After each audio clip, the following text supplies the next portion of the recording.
You have found Authentic Business Adventures, the business program that brings you the struggle stories and triumphant successes of business owners across the land. Past episodes of the Authentic Business Adventures program can be found in the podcast link at drawincustomers.com. We are coming to you from the Sun Prairie Community Radio Studios, underwritten by Bank of Sun Prairie. My name is James Kateman, entrepreneur, author, speaker, and helpful coach to small business owners across the country. Today, we're welcoming / preparing to learn from Todd Strauss, owner of Spot On Properties and Habo Granite and Stone, as well as Social Indoor. Todd, you got so much going on. This is cool. I can't even say them all. Yep.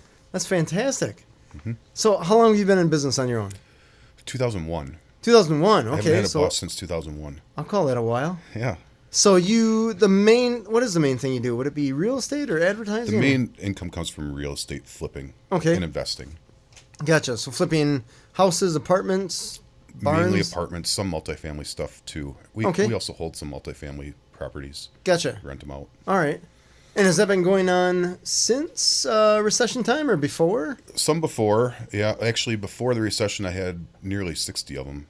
Wow. All right. And then we got rid of some of them, and now we're building those up again. Now you're back again. Yeah. So 2001, what was your first business? Real estate. I was a real estate broker at the time. Oh, really? Okay. Yeah, so I did that from 01 to 13. Okay. And then we stopped doing that and just invest. 13, you said, why am I dealing with other people's stuff? Right. I can deal with my own. I wanted to buy it myself. Yeah. You find a super deal. Right. Now my wife's a broker, so now she takes care of all that stuff. Okay. Well, that's cool. And then you have done the advertising thing for a while. We bought the advertising company in 2004. Okay. Mainly to advertise my real estate stuff. Oh, funny. All right. Now tell us, where is the advertising that we see that you have? It's primarily in restrooms. Okay. People got to pee, right? Yep. And it's something that, especially in the men's room, they really have to look at. There is no, there's no looking side to side. It's straight ahead. It's right in front of their faces. Yeah, that's awesome. So 2004, you bought that. Yeah, it was an existing business, an existing franchise. Okay. I bought it with a partner. Okay. And since then, I bought them out. Okay. And now it's just me. So were you looking to purchase an advertising company, or it just kind of came across your plate? I was. And we were looking at some different stuff with this partner. We were looking at some all kinds of different media stuff, and we found this one, and I thought it seemed pretty easy. Different stuff. You're talking like billboards, radio, stuff like that? Yeah, all kinds of stuff. Yeah. Okay. Whatever we could invest in at the time. Okay. I was buying billboards at the time, and my friend was buying radio ads. Oh, gotcha. So we just decided to get together and buy spending money. A media company so that we could control it a little bit. So from a business standpoint, the return, did you get much from the advertising your real estate business on the bathroom walls? Yeah, we get quite a bit of business from it. I mean, our customers always come first. We're going to put their ads up and give them a lot of bonus ads and stuff too. But if there's still unsold space, that's when we put our ads up. Right. That's super cool. Yeah. Huh. And are you spending a lot of time finding places to put those at? Because I imagine you have to talk to... No, we have leases with the bar owners. Okay. We just compensate them for it. Okay. So you're essentially renting wall space that would otherwise have graffiti on it, I suppose. Right. Now they put graffiti on our stuff. Yes. That's so nice of them. Right. That's awesome. And then you got the granite and stone business, Habo Granite and Stone. Yep. What's the story with that? That one we started about a year and a half ago, mainly because I was upset with my granite guy. Okay. Usually telling me he was going to show up at the job to install granite, and he wouldn't show up, and weeks would go by. And weeks? Yeah, sometimes. Oh my gosh. You're just describing just about every construction company out there. Yeah, so we just got sick of it, and I thought, well, I'm just going to buy a little equipment, and we're going to start doing it ourselves with our own contractors. Yeah.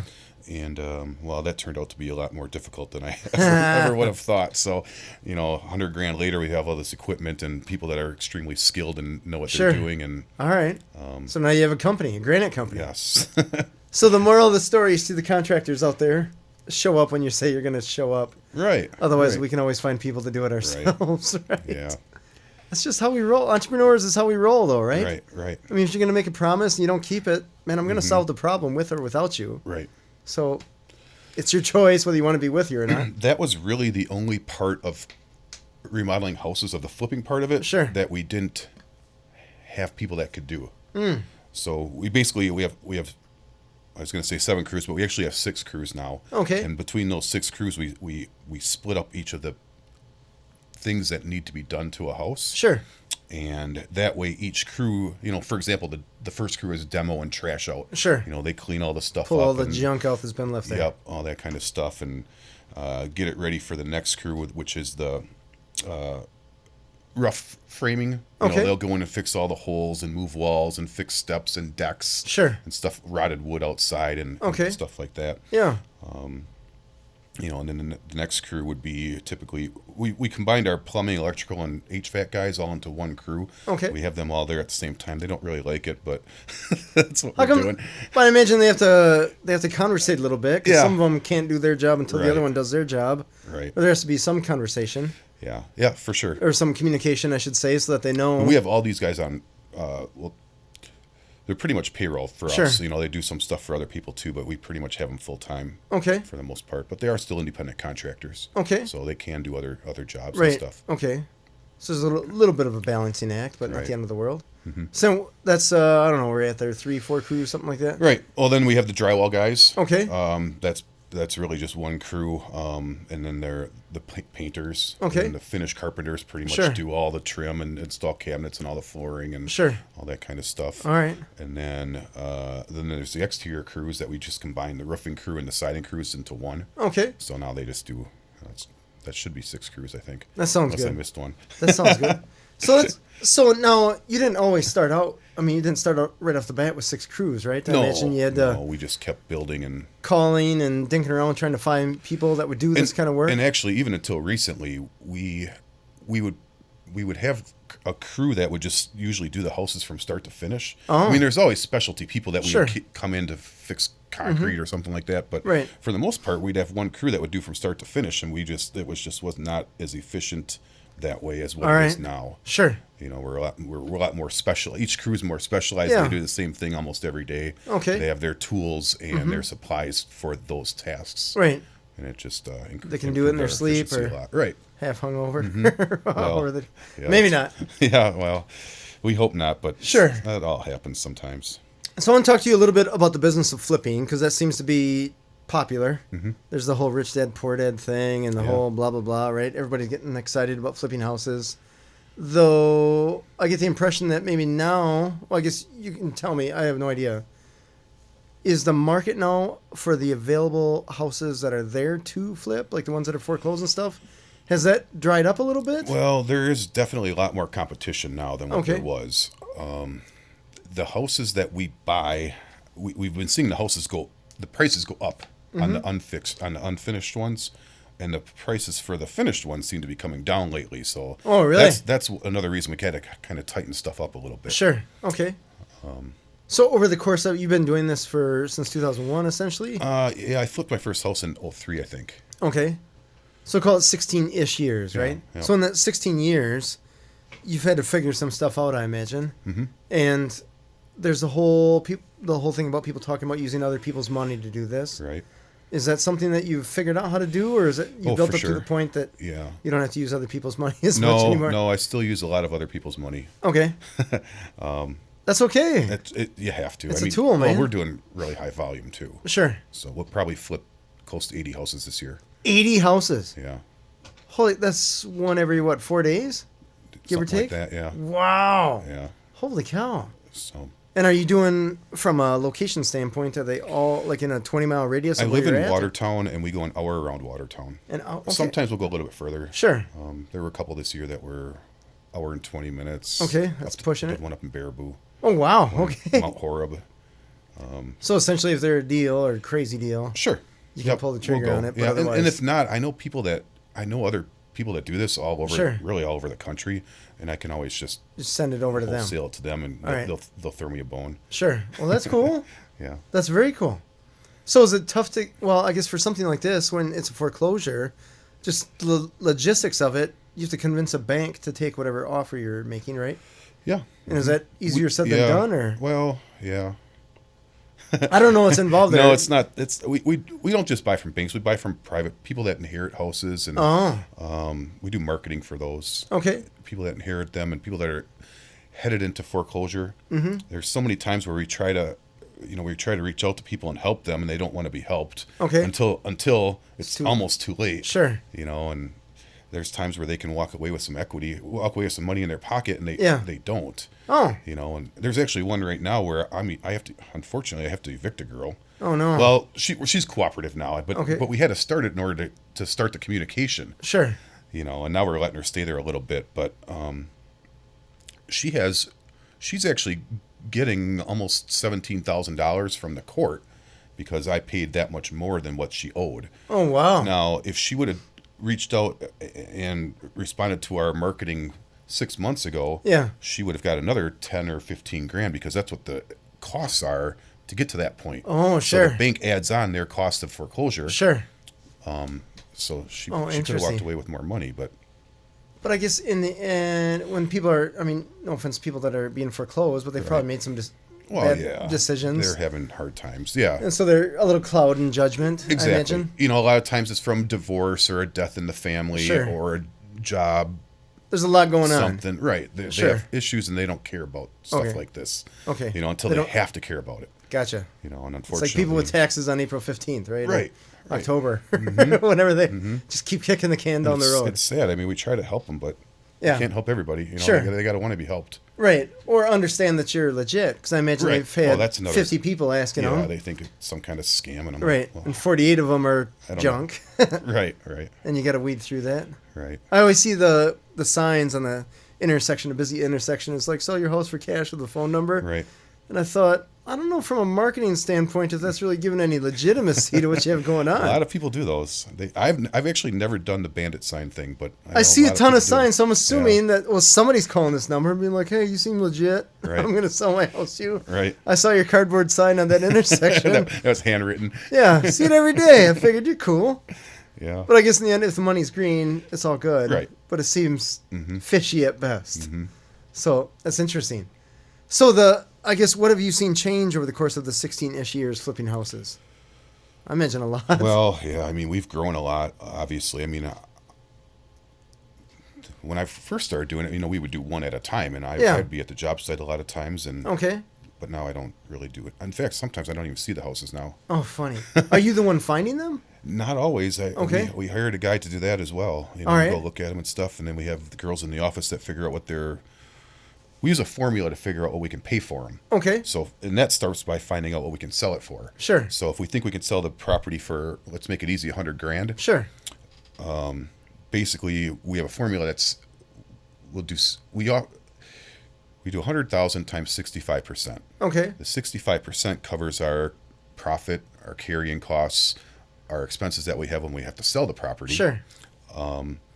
All that stuff. And then we subtract our renovation budget. So a typical renovation budget might be $40,000. Sure. You know, so we take $100,000 times 65%. That's $65,000. We minus $40,000. Right. I can only pay $25,000 for that house. All right. You know, that's. And if people say yes and that, great. If they say no, walk along and move on to the other one. Yeah. Then my wife steps in and she's a realtor and she says, well, we can try to sell this in conventional ways. Sure. Put it on the market and see if we can get somebody to pay more. All right. And sometimes you can, and sometimes. You know, it's a house that maybe needs too much work for most people. Sure. You know, or they're going to be trying to find another investor like me anyway. Mm-hmm. So there's really not a whole lot of advantage, but maybe you can find somebody that might pay a little bit more. Sure. Or figures their numbers different. Right. All right. You know. But that's cool that you have a formula. I love that because I imagine when you first started out, you didn't have that. Oh, no. You probably lost your shorts on a couple deals, I imagine. Oh, yeah. We still lose once in a while. Okay. Yeah, you miss stuff once in a while. I mean, that's a thing. Right. Plus, you're talking construction, so I imagine you can't see behind the wall until you actually... Usually, it's from buying houses we didn't get inside of. Oh, okay. You know, and then we find a surprise, like mold in the basement or something like that. Oh, gotcha. Okay. You know. Okay, which can get very expensive very quickly. Right. All right. I see what you're saying. Okay. So, I imagine some of these houses you're just buying on auction or something like that, where there's just like, this is the address. Online auctions, live auctions... private sellers. I mean, we do a lot of marketing. So, and some you don't get to go inside. Well, yeah, some of those for sheriff sale auctions you can't get inside of those. I mean, we walk around and peek in the windows and stuff, but that's about it. That's it. Yeah. Like they intentionally don't let you in, or right? Yep. Okay. And even the tax foreclosures are like that. A lot of the counties don't let you go inside of them. Oh wow. So tax foreclosure, I just learned about those last year, which was interesting. Mm-hmm. These are essentially homes or property that people just stop paying taxes on, And after a given time, the county just says, essentially, we own this now? Yep. Well, they go through a foreclosure process, yes. Okay. Yep, and then they'll try to sell it from there because they don't want it. Okay. Sometimes people are still living there. Yeah. Really? Sometimes they're cleaned out or they're not usually cleaned out from the tax foreclosures, but sometimes the people are gone and we have to deal with all that stuff. Okay. All the stuff they leave there. So, like furniture and stuff like that? Oh, yeah. They'll leave all kinds of stuff. Okay. Just thanks for foreclosing on my house. I really don't like you. It's usually junk, yeah. Okay. Interesting. That's so... I guess I understand that there's perspective on taxes, right? Everybody says taxes are high because you're paying for something that you're not always aware of the return on it, right? Mm-hmm. So I totally get that. But losing a chunk of property to not paying taxes sometimes blows my mind. Yeah. It is kind of crazy. It's the same as I was mentioning before. It's just people just get in weird situations. And sure. Although a lot of times there are mortgages too, and the county has to make an effort to try to let the bank know so that the bank doesn't, because the bank will actually lose their investment too. Oh, okay. The taxes come before the bank. Okay, sure. So if the bank drops the ball, and because normally if the bank gets a letter from the county saying, hey, the taxes are got to be paid or we're going to foreclose, the bank will pay it usually if they want to protect their investment. Sure. But every once in a while there's a property that they know that the value is too low and it's not worth their time and effort to foreclose. Wow. Especially in Milwaukee. Sure. Sometimes they don't even want to foreclose. Nobody wants to foreclose because nobody wants the property. Oh, like it's just in a bad part of town kind of thing? Well, yeah, it costs more to foreclose than what it's worth. Okay. All right. And then they still have to try to get rid of it. Sure. So what do they do then? Like the county throws it out to bid and... They just lose money on them. Okay. The county says, okay... Because they can't let them sit like that forever, especially if they're all dilapidated and stuff. Right. They just don't like that. So eventually they'll foreclose. Okay. And they'll send a letter to the bank, and the bank won't pay it because the bank doesn't want it. So the county gets stuck with it. Or if the property has like some kind of... this happens a lot with properties that have contamination, like an old gas station or something. Oh, sure. Like nobody wants that, so they'll just let the county foreclose on it. Oh, wow. So it's the county's problem. Then guys like me have to really do our due diligence to make sure that stuff isn't there when we buy. Oh, gotcha. Otherwise, that's a hot potato you get stuck with. Yeah, that's how you lose money. Gotcha. Okay. We got this super deal in this great location. Right. It just happens to have a bunch of DNR letters attached to it. Gotcha. Leaky oil tank or something. Sure. Interesting. Mm-hmm. It's got to be kind of fun. Oh, yeah. It's a lot of fun. Doing a little research, and it's always different. Mm-hmm. I imagine there's some people that are very happy to see you and other people that are not so excited. Well... The people that are not so excited, they probably don't understand that they kind of helped. It's just, get this they situation. Don't trust us. Okay. So that's fair. Mm-hmm. And we'll come give them a call or a letter or whatever. Yeah. We're trying to contact them when they're in trouble, and they just look at us as like the other people too. Sure. And if we're like, no, we're not foreclosing on you. We want to help you. Right. You're the cardboard box sign people. Right. That's funny. So from a business marketing aspect, what has worked for let's say the property business, the flipping business? Oh boy, we do so much there. Is it the random letters in the mail people send out? Well, they're not random. We get lists. Oh, okay. For people that are behind on payments. Gotcha. Okay. Because I've gotten postcards. I'm like, what? I'm pretty sure we're cool. There are times when people don't know that they're, that they have missed. All right. They don't know that always that they're in foreclosure. Well, I'm pretty most sure. Of the time I hope I'm not in foreclosure. Most of the time they do, but once in a while there's somebody that we find that legitimately doesn't know, or their spouse knows but they don't. Oh, interesting. So I better double check. Yeah, right. No, it's not a ton, but sometimes you'll get marketing pieces. Like I get a lot of marketing pieces for senior living places, and it may be because the previous owner of our house, a decade ago was old. Sure. And so we're on some mailing list. So it's like the free steak dinner or something like that. Come let us teach you about life insurance or whatever. I'm thinking, okay, these people spent a fair amount of money on this advertising, right? Throwing the money at postcards, sending them out, right? Do they know that they just wasted all the money sending the stuff to me? Yeah, I don't know. Part of the time I think, maybe, hey, let's just go to this free steak dinner. Let's just see what they're talking about. Right? Well, it's like the timeshare thing. Right. Where you're going to get the ticket and... Yeah. Then do you always get them? I don't know. It seems like I never got them. Yeah, it seems weird. I stopped doing the timeshare thing. No. We ended up in a timeshare presentation because some guy, he's a younger kid, and he was trying to sell this fancy vacuum cleaner thing. And I felt bad for him because business owner, salesperson. I'm like, all right. I told him, I'm like, I'm not going to buy a vacuum, but I'll let you practice your pitch. Sure. And he took that as, let me just pull out all the stops and do everything I can to sell you, right? Sure. And his thing was, well, if I give you a pitch, you get a free stay in the Dells at Christmas Mountain or something like that. I'm like, oh, that's cool. So sure, give me your so pitch. That was another pitch. Yeah. So what happened was he gave his little pitch on his fancy little vacuum, and I'm like, great, you know that my wife and I are poor, right? This was, I don't know, 20 years ago, something like that. I'm like, look around. We're just out of college. We still have college debt, right? We're not going to buy some fancy vacuum. Especially for the price that he was charging. I told him, couldn't I just replace all the carpeting in my house for that? Right. And he said, well, once. Yeah, right. I'm like, well, how long do you think I'm living in this place? Is he still selling them? I have no idea. No, it's 20 years ago. I hope not. Anyways, so we go to this Christmas Mountain thing. They say you got to check in at the gas station. So we check in at the gas station, and they say, hey, by the way, we need your credit card just in case there's any charges. And then after we give them a credit card, they're like, hey, you got to go to this presentation. And if you don't go to the presentation, we charge your card for the room. Oh, man. Like, oh, that is slimy. So we go to this I didn't know that it was going to be a timeshare presentation. So we go in there. And I remember the person that asked me, yeah, they're like, how important is it for you to take your wife on vacation? And I said, not even a little. And the guy, just his script was gone there, right? Like, you're expecting so important, right? She's right there. And he's like, is that true, right? And she's like, nah, we just take care of ourselves. Sure. And he didn't know what to do with that. And then, of course, he didn't make any progress. So then they got this other clown that comes in, right? The manager that's going to try to sell me. Like, no, we didn't buy your $5 million vacuum cleaner. We're just a couple just out of college kids. What are you doing? Right. Who says yes to all this? But, man, you could see them hustling so hard. Yeah. And they sell them, though. People buy them. Apparently somebody's buying. Keep doing it. Yeah. I don't know who. I suppose it's just like those junk emails you get, right? Yeah. Somebody is clicking on these, and I really wish they would stop. Mm-hmm. You would do everyone in the world a favor. Right. So, anyways, okay. So there's some marketing stuff that works, some that doesn't. It sounds like you have we do track systems. It pretty well. Okay.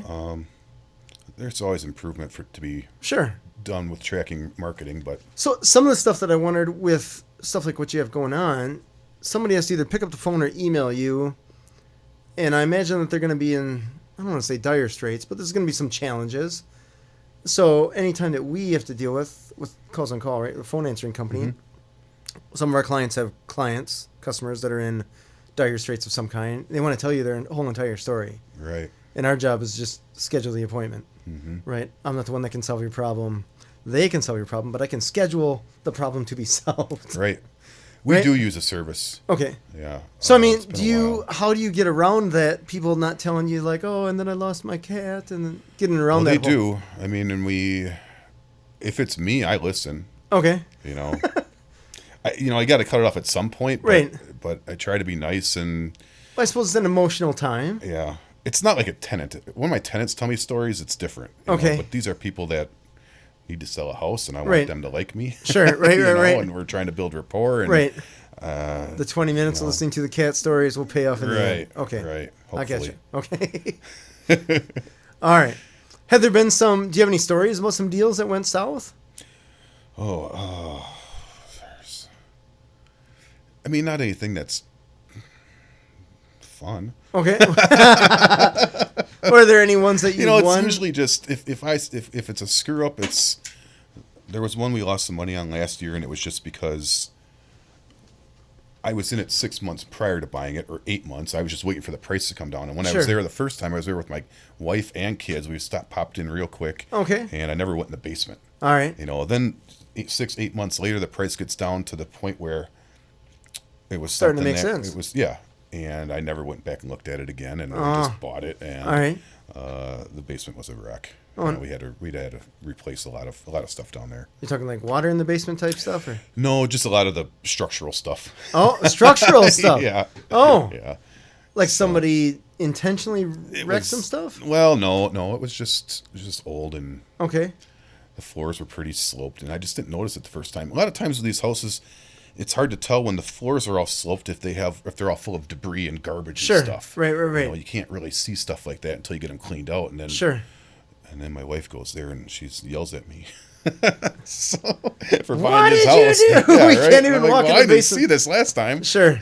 Man, all right. So I suppose but we got to fix it. We use a checklist, you know. And if I'm on my game, or if the person that I hire that goes and does this, you know, if it's done properly, we have a whole checklist so that we can't miss that stuff. Sure. You know, and it starts on the outside of the house and works its way to the inside. And, set a marble and on the floor. Right on that checklist, we put on there an estimated repair budget for each of these items, and then we add them up at the bottom, and that's how we figure out what our renovation budget's going to be. Sure. Okay. So, and then we take all the pictures and we save all this stuff in a Google Drive file, and then 6 or 8 months later, hopefully we still have it. Right. You know, because it's filed by address. Sure. You know, so that's super cool. Usually it works pretty good, but every once in a while you miss something, or you didn't notice that big, huge dead tree right there in the backyard that's going to cost $3,000 to take down. Sure. All right. You know, stuff like that. That's so cool. Especially this time of year, it's hard to miss. It's easy to miss dead trees when all the leaves are off. Right. You know, and hopefully we get them sold though before they come back. That is so cool. I love how everything's systematized. Yeah. That's cool. I imagine that was just out of necessity. It's always. We try to work on systems a lot. Yeah. There's a lot more that we should have, though, too. Okay. Same with every but the more we systematize stuff, the better off we are. Right. You know, especially for people's jobs. Mm-hmm. You know, we try to get everybody to do the same thing as much as we can. Mm-hmm. So how do you choose? This is one of the things I was curious about. You have a property that's, let's just say it's kind of worn. Mm-hmm. And so you're going to update the kitchen. And you have hey, I'm just going to throw the cheapest cabinets possible, or I'm going to throw the, I don't know, solid gold cabinets or whatever the fancy cabinets are. I don't know what fancy cabinets are.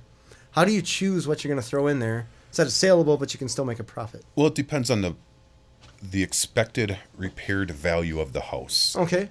You know, if we're doing one in Fox Lake right now that we're probably going to sell for $120,000 when we're done. Okay. You know, we're not putting cheaper cabinets there. Right. We're putting the lower end cabinets in there. Okay. Which we were getting just from Menards, but now we actually have our own cabinet line with our granite company. That's awesome. Cabinet line there, so we buy our own cabinets now. Very cool. Very cool. So, and then we have nicer ones that some friends of mine that are Amish, actually. I have some Amish friends. Okay. Really excited about them guys. Yeah, it's Wisconsin. What are you going to do? Well, they're actually in Ohio. They're in one of my coaching group. I'm in a coaching group. And for this specifically? For this business, yeah. Okay. Actually, we have 3 coaches. Wow. Yeah. I'm a big fan of coaching. Okay. Me too. It's all good. Yeah. So anyway, the Amish people, they make cabinets, and you know they're a little bit more expensive, but they're nice cabinets. You know, and if we're doing a nice house, we'll put those in them. All right. So that's super cool. Mm-hmm. Huh. That's I like it. But we got to be in the 500,000 range, or maybe 400. It depends on the property. Sure. But, okay. Occasionally, we're doing houses that are 900,000 range or higher even sometimes. You're doing foreclosures in that dollar amount? Sure. Yeah. When we're done. Okay. I mean, when we're buying them, they're. But that means if somebody bought a house that was in that neighborhood of cost, right? Oh yeah. Yep. Wow, and they dropped the ball. Yep. They come up fairly regularly. Okay. Yep. All right. People just get like, hey, someday. It's the same job. It's just more numbers, more commas. I'm just thinking of the person that initially bought that house, right? Yeah, I know. That ended up having to get foreclosed on, right? It's the whole. I mean, it's just the same as the $100,000 house. Sure. The same situation. Same story. Same problems. Sure. Yeah. All right. They messed up their money somewhere along the way, or divorce. Sure. Lost their business or whatever. You right. know. All right. Well, bad days come about. I get it. Mm-hmm. So let's talk a little bit more about the social indoor, the advertising that you have going on. Okay. So you bought that. You bought that specifically to market your real estate business, and then primarily it's kind of grown. Yep. Yeah, it's grown a little bit. I mean, it's always been on the back burner for us. It's not something we ever really tried to do as hard as we can. You know, right. It was all more like we're going to do some deals here and there, and half the time I don't even have a salesperson. So sometimes we do, sometimes we don't. Sure, no, I get it. And like because salespeople come and go more or less. Yeah, well, yeah, that's the thing. Yeah. So usually it's repeat business, or people that contact us because they see it and they want to advertise. Sure. But we're not really out pounding the pavement trying to get business for that. Gotcha. If I do a deal, it's usually a trade deal. Okay. I'll trade companies for their goods or services regularly. All right. Well, that's cool. Yeah. I like it. Yeah. Trading's great. Yep. Trading is great. That is for sure. Mm-hmm. It makes, I don't know. It just makes things easier. I feel like there's more trust than sometimes when it's just cash either way. Yeah. Like you want to feel like they feel like they're getting a sale too. Right. They feel like they're getting a deal. Yeah. Or they're getting my product for what their cost Sure. of their product is. So they're getting what they would normally have to pay retail for. They're getting for wholesale. Right. And for a service, then we're usually doing it in their downtime. Like if I'm trading advertising to get a roof replaced or something, I don't usually tell them they have to get it done this day. They usually have a window of 2 months or something. Gotcha. However long it takes us to get the rest of the remodeling job done. We just want that roof done before we're done with the rest of it. I like it. That's cool. So usually our renovation schedule is 1 week per $10,000 of renovations. So a $50,000 job takes us 5 weeks. That is so awesome that you have that down. That's our goal. Okay. That's not always hit. do your crews know that? Or yeah. Well, we that? schedule them. Well, now we schedule their daily activities actually now. Oh wow. Yeah, we got some software. I don't know if I can say what it's called, but we got some software that we pay for monthly. Okay. And it helps us track all of our people, all of our materials. Probably helps them stay on task. Yeah. A lot of the contractors that I've had to deal with, they're just flying by the seat of their pants, and no one's telling them where they should be. Right. And you can tell they're dropping balls not intentionally. Right. They're just not organized. Right. And that costs me. That costs everybody, right? First of all, they don't know where they're going sometimes in the morning. Then the project manager finally tells them where they're going, and then they get there and they don't know what they're doing, or they don't have the materials they need or the tools that they need. Sure. So we figured if we start telling them at least a day ahead of time where they're going to be, they can make sure they have the materials, and we can make sure they have the materials, and they can make sure they have the tools that they need. Sure. And whoa, well-oiled machine, and they're dressed like they should be dressed. If they're going to be working outside, they should dress appropriately. Right. And sometimes that wasn't always happening, and then they got to go back home and get some different boots or something. Really? Nobody told them what they were going to be doing. Right. That's so funny. I was just at my kid's school today, and there was a guy that came through there with his little kid. I don't know, had to be 3-4 years old, something like that. This kid had lost a boot, and they were searching lost and found for this boot, right? And they're thinking, oh my gosh, how do you lose a boot? But my wife comes in, she's teacher for 8th grade, and she's like, 8th graders do the same thing. And now you're essentially telling me that grown people still aren't prepared for the day. Right. Well, the thing is, you don't really want to wear outside boots if you're going to be working inside. Right, but you still bring them with. I would, but... Just have them in the back of your truck, right? Because you're in the business where at any moment you may have to step in some mud. Right. You're not That's going what into I the think, office, but right? not everybody thinks that way, I guess. I feel like the one time you step in mud, you'd be like, hey, I should put some boots in the back of the truck just in case. Right. Bring an extra pair of gloves and... Yeah, err on the side of caution, I guess. Right. Interesting. That's so funny. All right, let's talk about the coaching thing, because you mentioned that. Mm-hmm. You have 3 coaches. Right. Are they all real estate specific? No. Actually, between my wife and I, we actually have 4 now. Okay. So she's got a real estate coach just for selling houses as a broker, a traditional broker. Okay. Then we are in a coaching group that we've been in now for. And in fact, that's really when I exploded when I got in this group. Okay. Was it because of the information you got, or you just driven more? It was more because of accountability, really. I mean, I knew what I wanted. Totally fair. I knew what I wanted, and I knew how to do it. I just didn't. All right. And it helps to be able to bounce ideas off of people and get their input. Mm-hmm. These coaches have been doing stuff like this for a long time. They're in the mortgage business and some other stuff. Right. And so there's a group of maybe 25 of us or so, and we meet up every 3 to 4 months. Are you talking national or local? Yeah, all over the country. Okay. So we'll meet up. We're going to St. Louis in a few weeks here. We just got back from Seattle. You just get some hotel lobby or hotel. Yeah, we'll meet in a hotel. We'll get a conference room at the hotel, and we'll stay there for typically 3-ish days. Oh wow! And then my family usually stays. Well, depending if we take the kids or not, but either way, we'll usually stay a couple extra days and explore a little bit. All right. Explore the city and turn it into a little bit mini vacation. That's super cool. But they're really focused on getting your goals and accomplishing them and breaking them down into smaller goals. I mean, we break them down yearly goal or 5-year, 1 year. Sure. 3 month. Right. Basically quarterly, and then we get on calls where we meet.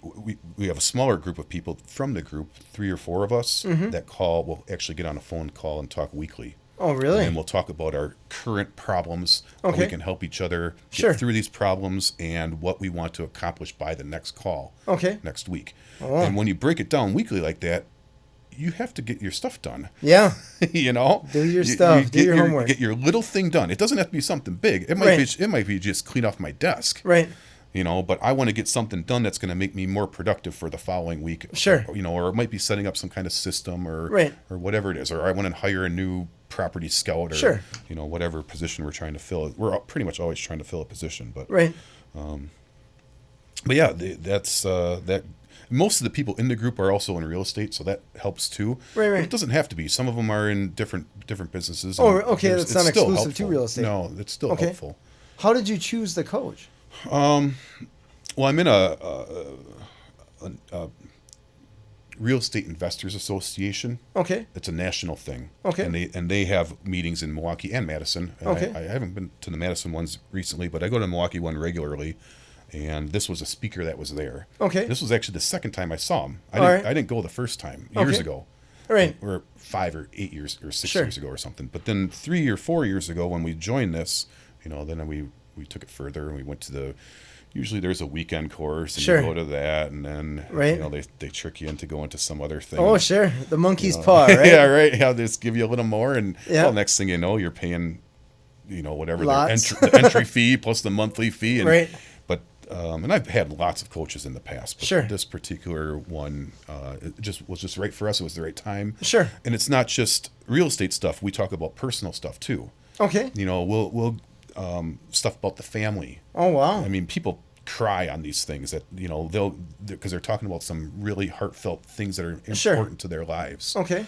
You know, and it might be personal stuff with your family, or it could even be, well, anything, you know. So you're talking live or on the phone calls? Or both? Well, when we go to these live events, so when we go to this event, there's not like a coach that's up there talking to us. We take turns. We each have an hour and a half to talk about what we're doing. Each of you? Yeah. Solid. Right. And then the other people critique us and tell us their input or what we should be doing or what we shouldn't be doing or what their suggestions are. Like they send you notes kind of thing? Or like it's a conversation right there? It's a conversation right there. Yeah. It's a round table type thing where Wow. It's basically, imagine like a board of directors for your life. All right. That's really what it is. And it's for your personal life and your business life. That is a cool term. I like that. All right. That's really what it is. And sometimes people don't even talk about their business. They'll be like, I'm having some kind of issue. It could even be health stuff. Sure. You know, right. You name it. So that is cool. You know, I was in a we talk about, not to interrupt, but one of the things that really changed us is my wife and I didn't think when we first got in this, we didn't think that we were spending enough quality time together. I mean, we work together and stuff. We're together all day, but she said, well, I want to start going on a date once a week. You know, and that was something that we kind of did as, you know, but now every Friday we go to fish fry. You know, it's not something huge. It's just something that gets us out of the house. That's right. You always have your posts about the great fish fries. That's awesome. So, and we go early. We go to fish fry at 4 p.m, and we're back home by 6:30. My parents have the kids. They drop them off at 6:30. We're done. That's our And not that that's our only date, but we do a lot of other stuff too. But there's nothing wrong with that. You get older, I get it. Until then, we hardly did anything. I mean, you know, there wasn't much before that, but just little goals like that, little steps, you know, and it just improves your life. That is cool. It's interesting. What I was going to say is I was in a group, networking group. And there's a business coach that stood up and said, I'm not a life coach. And I thought, how in the world could you be a business coach and not have some form of life coach connected? Because if somebody's going through a divorce or some challenge in life, and they're not caring about their business as much. Well, yeah, if they're a business owner, that business is going to suffer. Right. So you have to be. One of the first coaching sessions that I did, I had this woman, and she started breaking down crying, saying she was going through a divorce. And I thought, first of all, I'm thinking in my head, right, this isn't what I signed up for. Right. But second of all, I was thinking, well, I got to help her, right? And so you just dig in your bag of tricks, and you work it out, right? You do what you can to fix it, make it better. So it's all one. It's a person, right? Business, life, health, blah blah blah, all that other stuff. It's all the same. Yeah. So. And then we have another coach that's a fitness. Okay. You know, a diet and fitness type coach. All right. That's important too. I mean, you can't tell, but but we're working on it. You know. Sure. All right. And then we have just a marketing coach Okay. that does mainly Facebook marketing and Instagram and stuff like that. Mainly, Gotcha. That kind of stuff. So they do it for you, or No, teach they you taught how? us how to do it. Okay, and are they teaching you or teaching your crew? They're teaching my wife primarily. I mean, I went down there too and learned this stuff, but I just don't want to take. I don't want to do it. No, I don't blame you. I don't blame you. But my wife loves it. She All right. likes doing it, and she actually does some of it for other people now too. Oh wow! And she does really well at it. So let me ask you a question, if you don't mind me asking here. Sure. You go into the cities with the coaching and all that kind of stuff. Does your wife go with you? Yes. Okay. So are there a lot of spouses? So when I signed up for it, she was not there. Okay. I signed up for this, and I paid a pretty big chunk of money down. Okay. And didn't tell her. Oh. The foundation of every good decision, right? In fact, I wasn't taking advantage of the whole stuff that they offered. I was mainly, when I first joined it, I was mainly in it for the real estate coaching stuff. Okay. And then her and I went and saw Tony Robbins, and we went to New York and saw Tony Robbins, and she's talking about joining his event, and I'm like, I'm pretty sure that I already have something that's a lot like, his life, because he was talking about his life coaching stuff. Sure. And I'm just like, we should try this first. Yeah. And we did that because we already paid for it. Right. So. And that it turned out to be great for us. And so how'd that conversation go? You're like, honey, we've already paid for this. We just she's don't like, use it. She's like, what do you have? That's awesome. That's a thing. I'm like, I'm not really even sure. Let's call him next week. Funny. So yeah, and then we went to our first retreat. We call them retreats, and meet all the people, and these people become very close friends because I bet you're spilling your guts out to them. Oh yeah. And then we go out and hang out and stuff afterwards, and we talk shop and private stuff and whatever, have fun. Right. Are there a lot of spouses that go to these things? Yeah, they all go pretty much. They all go. Yeah. Okay. So people are opening up. Yeah. About a lot of stuff in front of a lot of people. A lot of personal stuff. Yeah. Interesting. Yeah. Huh. Is there a facilitator? It's really changed our life. Yeah. Okay. Yeah. There's someone that kind of keeps you on task. There's two coaches that kind of are there and everything, and we also have group coaching calls too, in addition to the smaller calls. But sure. All right, but it's working out. Now our coaches want us to be coaches. Oh, nice. And I'm not a big fan of it, but my wife really wants to. She's just jumping on every train in the station. Yeah, I'm like, I got enough stuff going on. I don't. Sure. No, it sounds like you got a lot going on. The advertising, the granite, the right. I don't want to deal with other people's problems too. Sure. I got enough. That's awesome. So you have a lot of stuff going on. You've been doing it for a long time. What do you see happening in the next 5 years, let's say, with your businesses? Well, it's really hard. The real estate, a lot of people are scared right now that the market's going to drop again. Mm-hmm. The thing is, if we live like that, we're never gonna. If I wait for the market to drop, it could be 10 years. Right. We're in negotiations to buy some development land right now and start pushing dirt around next summer. All right. 81 lots. It's not a huge subdivision, but in my world, that's a big one. It's pretty big, yeah, and it's a big investment. Yeah. And the last thing you want to do is buy it and start moving dirt around because once you have all these contracts signed, you're not going to tell the people with the earth moving equipment that Funny story. I mean, you could probably try to back out of it, but the last thing you want is all this big, huge investment when the lots aren't going to sell. Right. If the market does drop a lot. No, my wife's parents, behind their house, I should say, somebody did that. They had roads put in and everything. It essentially became a dog park for the past, since 2008. Oh, yeah. Because they put in a lot of stuff, and we're like, oh, you guys are going to have a neighborhood right next door. And it wasn't until last year the first house went up. Oh, yeah. So this thing was empty for 11 years, and it's literally become I'm surprised it wasn't sooner. Pseudo dog park. Did it get foreclosed on, or did the guy was he able to keep it? I don't know. I would you'd see little for sale signs on each lot, and I want to say the majority of them are the same. So I think it changed. I get the impression that it changed hands a few times. And the first one was just a patio home. It wasn't even, and now there's starting to be nicer stuff in there. So it's interesting because now we're like, where are we going to take our dog? Right. We used to be able to just walk to this place. So I get that it's a risky maneuver. Yeah. I mean, all of it is. I mean, if the market would drop a lot right now, we have a lot of houses right now that were in some stage of renovating, and it would suck, but hopefully you just work it out, though. Yeah. They keep making more people. Right. And people need places to live, so I think you're cool. They'll sell eventually. I mean, worst case scenario, we sell them out or rent them out. Right. That's all good. Yeah. That is all good.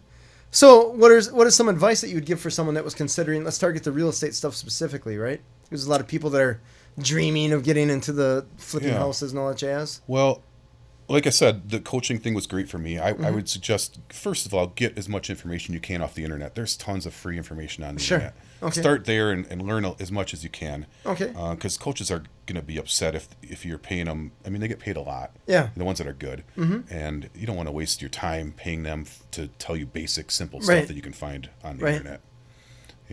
But that's definitely something that I would consider doing, or partner up with somebody that's got some experience. Mm-hmm. I do partner with a lot of people. Unfortunately, I don't really train them. I just use their money. Okay. But they can see the possibilities and stuff. Sure. And we show them the numbers and all that kind of stuff. But and they're welcome to stop at the property, but we don't really want them there when the guys are working. And we don't want to train somebody how to do this. You don't want anybody looking over your shoulder. Right. I remember just about every job that I've ever had. When somebody starts looking over your shoulder, you start making mistakes. Right. Or it just takes longer because you're having to explain stuff. Right. Or you're having to make it look like more an art. Mm-hmm. Like, just let me do my job. Right. We don't want people telling us how they would do the kitchen or what Sure. granite they want to pick. Oh, no. So just out of curiosity, I don't know if you can share this or not, but what is an expected return that investors are expecting? Typically we pay interest. Okay. It's 12. We've been paying 12% interest. Okay. That's not bad. So, no. I mean, that's better than the stock market? No. That's way better than the savings account. Some of the bigger fish that we work with, we will do a profit split. Okay. We're doing 80-20 profit splits. They get 20%. Okay. Some other people that do this might do 50%. Okay. But we get them done faster. Sure. we do what we say we're going to do. We get them done fast. We have a really good track record. So people can actually make more money with us because we turn the money. We could turn it 4 times a year. Oh, wow. If everything goes like it should, we get the property done quick, and it sells right away. We can use the same money to flip 4 houses in a year. So you're talking 20 times 4, you're talking 80% return. Yeah. Well, that's healthy. That's really healthy. Well, they get 20% of the profit. Right. So well, they're doing that 4 times, right? Right. But that's right. Okay, 20% of the profit. Okay, so it's not 20% of the same dollar amount each time. I see what you're saying. Right. Okay. It depends on the value of the house and all that. Sure. Or if they just do interest, then they get 12% interest, which they're making. I mean, they're probably not making that in other places. I can't think of any other place. Right. I even asked a financial planner guy. I said, if I was just given, let's just say $5 million, right? And I didn't have anything, no Maserati to buy or anything like that. Like, where do you put the $5 million? And he didn't have a good answer. Right. It was interesting to watch him and haw. Right. I was like, you're a financial planner guy. Shouldn't you have these answers?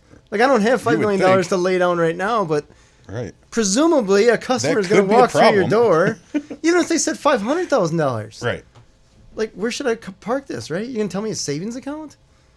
I don't know. So something like what you got going on. So that's why I have people like that want their money to work better than a will in a CD, but they don't want to learn real estate. Right. So now they can partner with me and get the benefits of it and have somebody that knows what they're doing.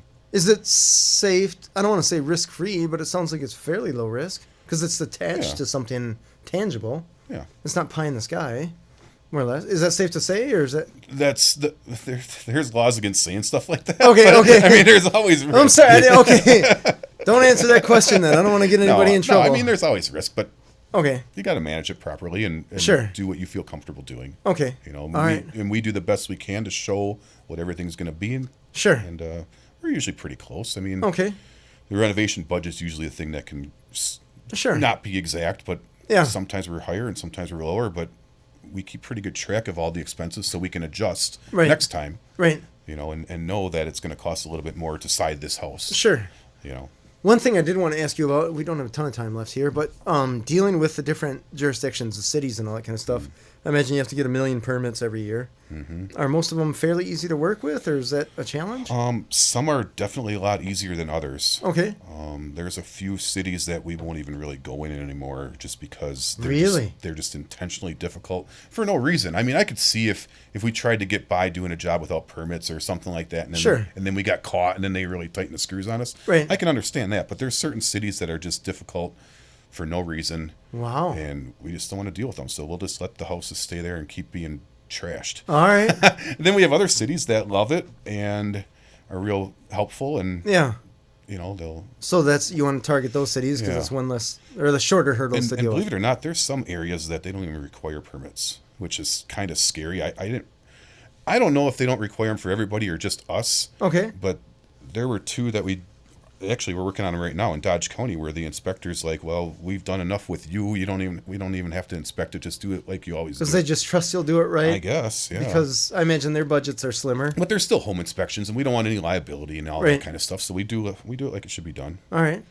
But I'd almost prefer that they did come out and inspect, because then you want the rubber stamp. Their liability. Yeah. Right. You said it was cool. We're cool. Right. That's interesting. So now let's take it on a broader scale. What kind of advice would you give for someone that was considering starting a business of any kind? Ooh. I think it's when we started the granite business. Yeah. I didn't know anything about granite. Sure. And we decided we were going to do it, and the best thing to do was hire people that know what they are doing. Mm-hmm. So as long as you can find somebody that can either tell you what to do or hire somebody that can do it. Right. I mean, that's the easiest way, rather than going out and learning about the whole granite business. I mean, I don't know. I mean, I know where we buy it from. Sure. I know about what we pay for it, but that's about all I know. Comes out of a hole in the ground and eventually it's flat. Right. Sure. Right. I get it. And that's cool. I realize a lot more about what it takes to move this stuff. I mean, moving it around is a big part of it. Well, I bet it's a lot of weight. They're 900 pounds for these slabs of granite. That's a lot of weight. Yeah. And it's dangerous. Yeah. So you got to have people that know what they're doing and do it safely. Cool. I like it. Todd, you've shared a ton of stuff here. Yeah. The big overall thing that I'm taking away here is systems are the name of the game. Systems, and get people that know what they're doing, even if you don't. That's probably easier said than done. Right. At least in my world, that's been a challenge. But I get the impression. Oh, yeah. People are definitely expensive, and you can go through a lot of bad ones before you find a good one. Mm-hmm. We really try to hire slow and fire fast. Sure. I hate to say that, but right.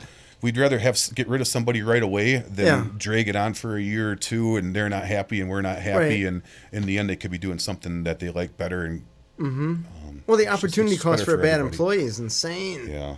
Yeah. And some of our people we actually stopped interviewing. We just tell them to show up, because at an interview people tell you what you want to hear. Sure. They'll tell you that they can hang drywall and know how to finish drywall and all that kind of stuff, and then they do it once and they're like, oh no. No. You don't know. And then you're paying them way too much because they said they could do it, now they can't. All right. Or they take twice as long. So now we just tell them to show up, do the job, and then we'll figure out the pay. We might have a starting pay. Sure. Like this is going to be the minimum, but if you do better like we expect, then we pay more. All right. And then we just cut out the whole interview. Well, that's pretty. The interview is basically show up at the job and show us what you can do. We'll see your work. Yeah. Oh, it's interesting. Yeah. I wish I could get away with that with the calls on call. It's a little different for salespeople. Yeah. I mean, we don't really do that for office people. That's the contractors. Yeah, but that's genius, right? Because people are making promises. You're just asking them to keep it. And even office people, that's the one where that's difficult too. Mm-hmm. That's tough. It's really tough to figure out what people can actually do or how they work and stuff. Very tough nut.